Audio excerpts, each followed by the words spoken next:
Been a while. Let's go. I just filled her up, so I better turn back the old mileage. This tiny little peanut tank doesn't go very far.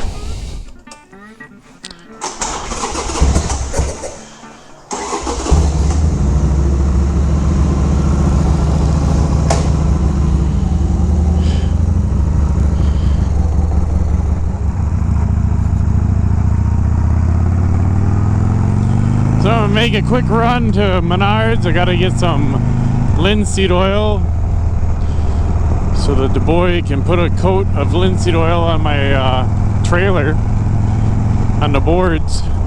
Kind of keeps the boards lasting many, many years. I don't even know how old that trailer is. I'm gonna guess it's probably, I bet it's good 10 years old, and the boards are still pretty decent shape.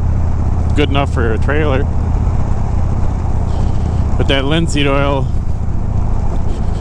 that helps bare wood last out in the elements. There probably is something different I could use, I suppose, but linseed oil should be alright. Gotta get out the little Hot Rod 883.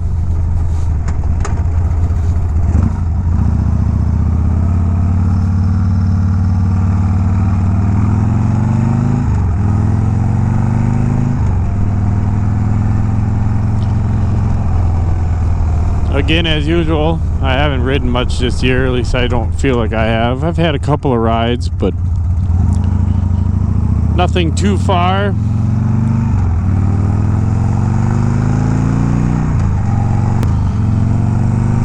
I gotta get out once in a while. Today's a beautiful day, 75 degrees and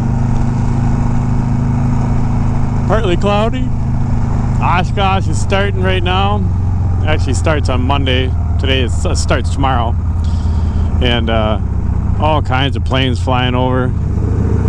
It's pretty cool to watch. You can watch them on the internet now. There's some YouTube sites that are running it live, like a radar, where you can see the track that all the planes are taking. It's kind of neat because you can listen to the radio air traffic control at the same time, and basically are watching what they're watching. It's pretty exciting. It's got to be that's got to be one, I don't even know how to describe it, a fantastic feeling to be in a small plane traveling cross country headed to Oshkosh, and you're on your final leg flying over Fisk and inbound for Oshkosh that last little bit. That's got to be pretty cool.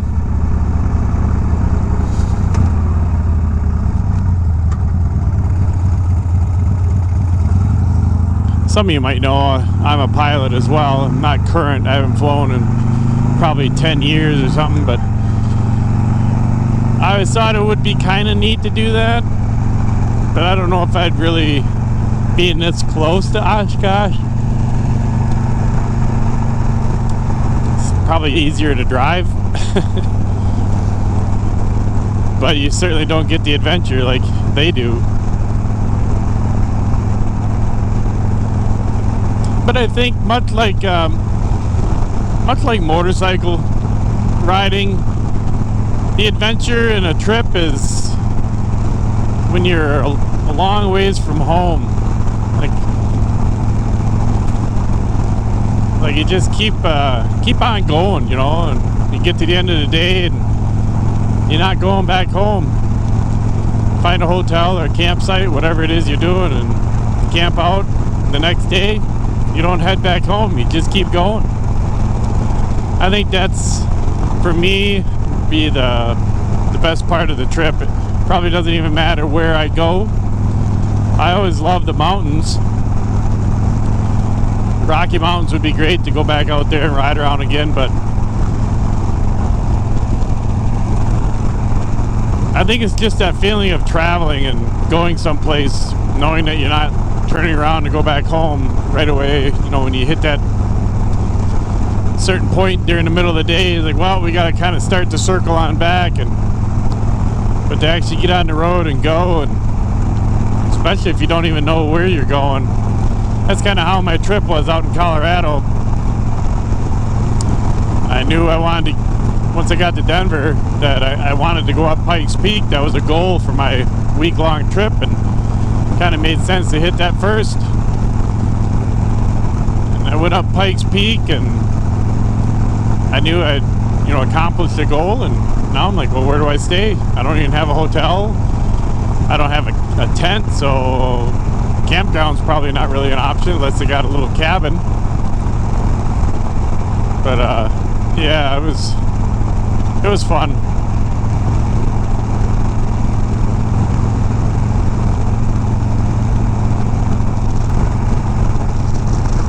I've seen in the news Minnesota passed their law starting July 1st, which was obviously 2-3 weeks ago, but passed their new law for motorcycles, allowing them to lane split and lane filter, I believe both. I gotta look into the details. I've looked into it just a little, but I haven't committed it to memory yet, because I don't know when I'll go to Minnesota next. But I would think at some point in time, other states are definitely going to be looking into that law. Usually once a state or two start to pass a law regarding motorcycles, it's a benefit to motorcycles. Other states tend to start following. But in case people don't know, which I'm sure most people do, but lane splitting is if you are riding a motorcycle in between cars, basically sharing a lane with another car while the cars are moving.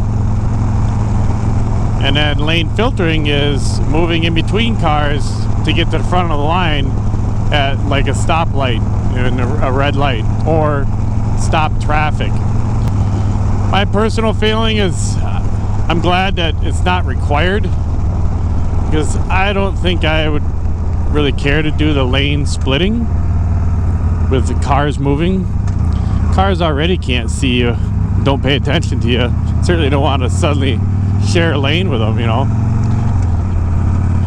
The lane filtering, that I think I would do. If traffic is stopped on the interstate and I wanted to keep moving, I would like to have that option to be able to just putz through at 15 mile an hour just to keep the airflow going. Because when it's 90, 95 degrees out, guess what? I don't have air conditioning. Sure would be nice to have some kind of a breeze. Even if it is a hot breeze, some kind of air movement is great. The lane splitting, no. Lane filtering, you bet. Guess we'll see what happens. See how it works for Minnesota. I don't know how many motorcyclists have been rear-ended over the years in the United States just because they're in traffic in front of them just suddenly stops and the guy behind them doesn't even realize it, ends up rear-ending somebody that has absolutely zero protection. I think that lane filtering will save lives for sure. Well, we're at Menards, so I'm not going to have the camera on while I'm walking around in there. So we'll be back.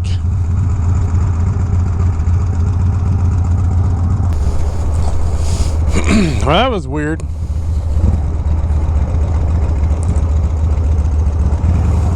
So I had a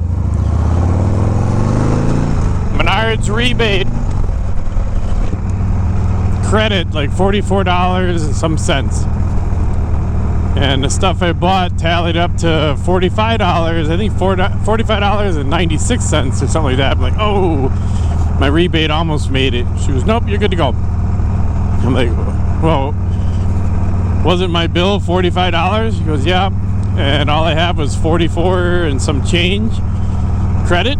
She goes, yeah, it does that. It's weird. It's something about the tax or something. If it's closed, it doesn't charge you the tax or something. That was her reasoning. I'm like, I never heard of that. That sounds like an accounting nightmare.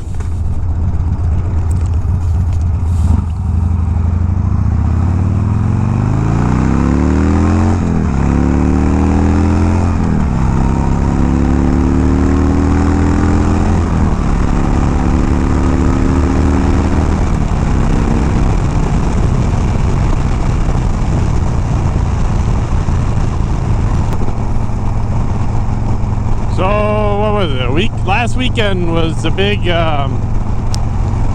homecoming, Harley Davidson homecoming. I really don't like that name still. I thought maybe it'd be alright a year or two later, I wouldn't notice it, but I still have a hard time saying homecoming. I enjoyed doing a couple of demos that I did. I was able to squeeze in a demo ride on a Pan America ST. That was a fun bike. Man, is it fast. So the next day, I had my wife with me, and we did a demo ride on 3 different bikes. The Street Glide Ultra,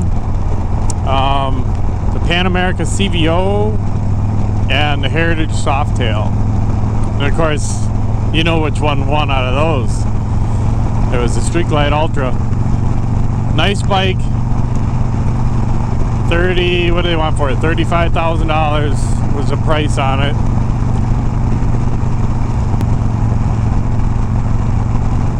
Pan America, I do like that bike. I think it's very nice. It's very comfortable by yourself. It is comfortable, but I do feel like I lean forward a lot to get to those bars. And I know you can put risers on it, pullbacks, and get that dialed in a little better.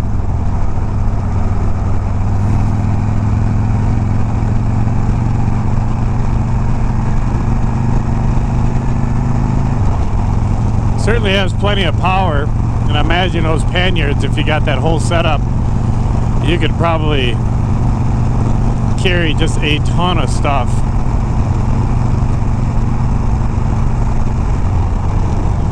But it's tall. I don't know. I know it's got the CVO has a squatting ability, sort of the ST model. That really helps. But I think I like a bike just a little shorter.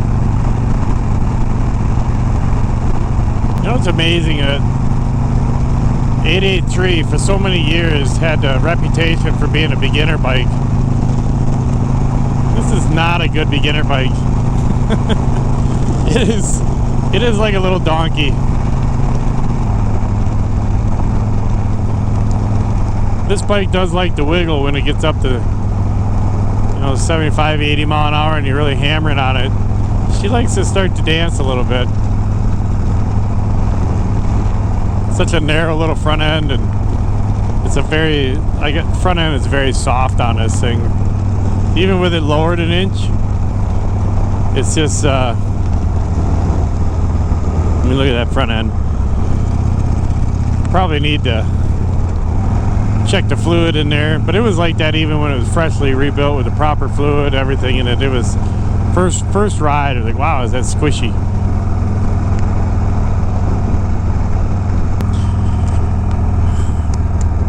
Well, thanks for coming along on the ride.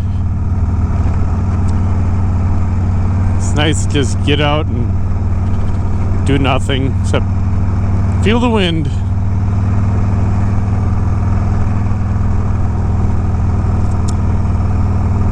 I always hope my next video is someplace really cool, fun, with a group of friends. Get back to riding with a group of people. See you all later.